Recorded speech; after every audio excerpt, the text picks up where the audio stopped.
Listen, I really like David Raya, and I think he is a top quality goalkeeper, you'd have to say. 40 million, I think he's got a year left in his contract, Murph. 40 million, do you think that's reasonable, or do you think that's too high for it, having a year left in your contract? Good, imposing, consistent goalkeepers are to find. 40 million is really good. You think? I understand where the argument comes because he's got a year left. Teams think they might want to get him cheaper, but no, I really like him like you. I think he's a terrific keeper. And if you're in need for one... the Arsenal thing's a real... I'm really struggling with that. Yeah. Twofold. One, if you go and get him, what it says to Ramsdale and what Arteta, thinking of him, because why would you need a keeper to pay 40 million for a keeper if you're not going to start him? And from the flip side, if you're Raya, your next move has to be to a club where you're number one.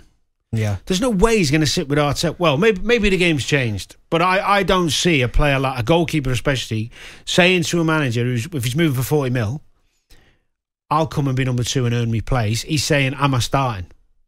Yeah. The only way you're getting through the door is if the manager says, you're starting. Well, you look at Arsenal in their goalkeeping situations before. So they've had it with Martinez got in when Leno was the goalkeeper. Yeah, briefly got in. Did really well towards the end of the season, won the FA Cup with Arsenal. But it was almost like he was desperate to become number one, and Arteta said, well, I think it's going to be Leno. He went. He then brings in Ramsdale, who does become number one. I think at this level for Arsenal, I think they do need 2 top quality goalkeepers. I think you need it because I think Matt Turner, I don't think is good enough for their number 2. Yeah, but you're talking about there's of course you need another good goalkeeper behind, but not that level. You're talking every squad you're in at whatever level has to have tiers of players, unless you're the best of the best. So all of Man City's players will be internationals, and United and Liverpool. But most teams will have tiers of players where you've got your main guys, the ones who are on the periphery, and then the young guns who are trying to fight and get in. Yeah, that kind of 3-tier thing in the squad.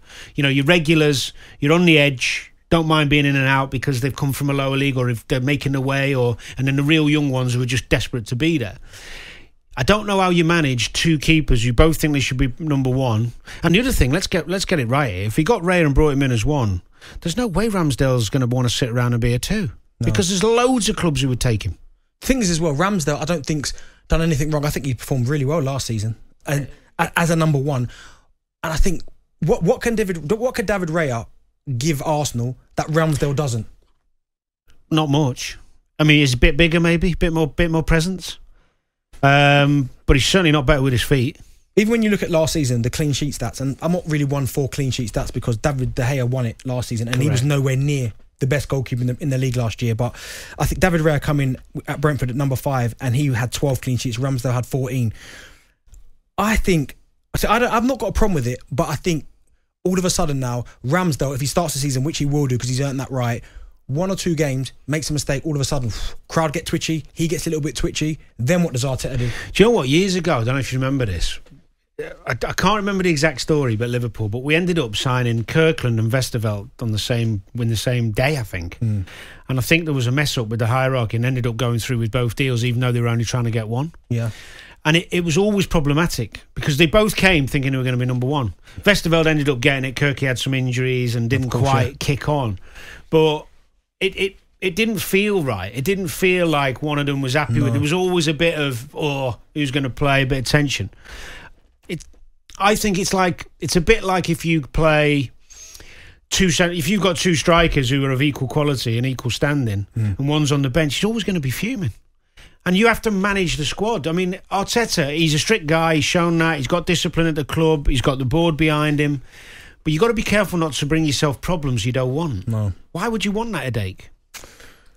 It is. Listen, I can understand it from his point of view because he's seen the drop-off in goalkeeper. But you're right. Did he drop Ramsdale? No, not Ramsdale. I'm talking about the number 2. But if he's happy with Ramsdale, and I thought all Arsenal fans were, tell me different. I thought he was fantastic. I thought Arsenal fans loved him. He had a great season. I can't remember 1 or 2 errors. Yeah, Southampton at the end when he passed it to them and they scored, but that was at the end. That's going to happen when you pass the ball out and again. Yeah. Why? I'm really struggling with it. And if he goes, I would worry for Ramsdale because not for the future of the game. No, because someone will take him. Yeah, but I don't see how Raya would go sign a contract with Arsenal, say yes to Arteta if Arteta isn't saying to him, "You're going to be my number 1." Yeah. talkSPORT Drive with Andy Goldstein. Monday to Friday afternoon from 4 on AM, on DAB, via the talkSPORT app and on your smart speaker. talkSPORT.